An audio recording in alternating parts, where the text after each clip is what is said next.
سلام و درود دوستان عزیزی ما.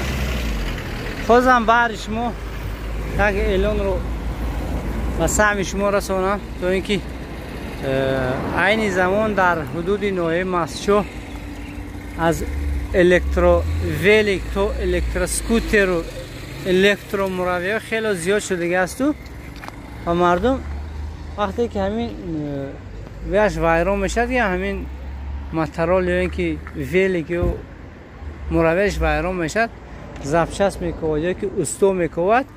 اجا ما استو رو جاش یافتم برای شما دوستان در همین پهلوی بازار شکل دیدید مغازه سعید در راه به سمت عدل نوحه مسجد میرفت دیگه راه با پاسپورت اینستال میگرد همین در طرف دستی چپ سرتراشخانه دوستی است در بر او باشد یا اینکه از قفای بانک اسخطه یک کارخانه خورد است که همین الکتروویلیک الکتروسکوتر و اینچنین این مروی هایی که با توک راه می روند تعمیر میکنند یا اینکه اسباب هایشان رو این زبچست هایشان رو میفروشند از قبیل همین گونه تکنیک ها. کدام تا تکنیک اگر ما با کارنوشی هم شده باشد اگر میتوانی به حاضر آمده نزدی همین استو مخصوصا مغازه قسم احتیاطی من این رقم های تلفن هاشون است 92 702 0304 یا که 024 77 59 59 تمام نمودی زبچست های این دکان در اینجا موجود است. السلام علیکم.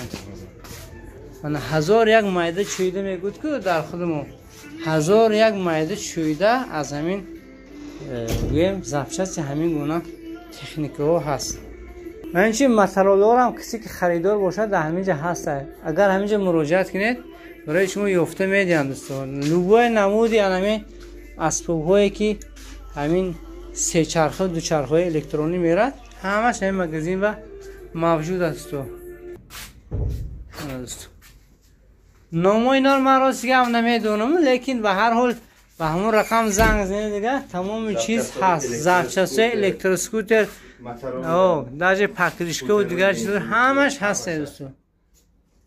استوش هم در همینجا هست دوستو. رقمی که من در بیرون قید کردم میتونید به حاضر اومده همین نمونه چیزا هست خریداری میکنید.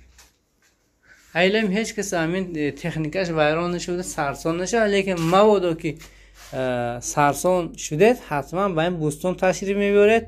در این راهی که به سمت عدل بوستان میبرید که ملیس خانه در هم سر چهارراه پسی بانک اسخط است. ویدیو را به یار دوستاتون پدیلیت سکنید تا اینکه شخصانی که سکوتر ویلیک یا اینکه همون مروی های الکترونی دارن حتما سرسان نشده راست همینجا بیان همه انجام هست دوستو.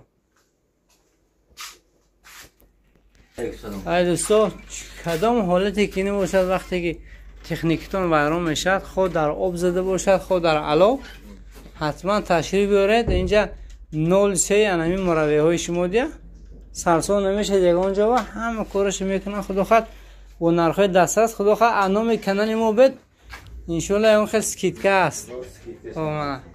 بهترین خدا یار و مددگار.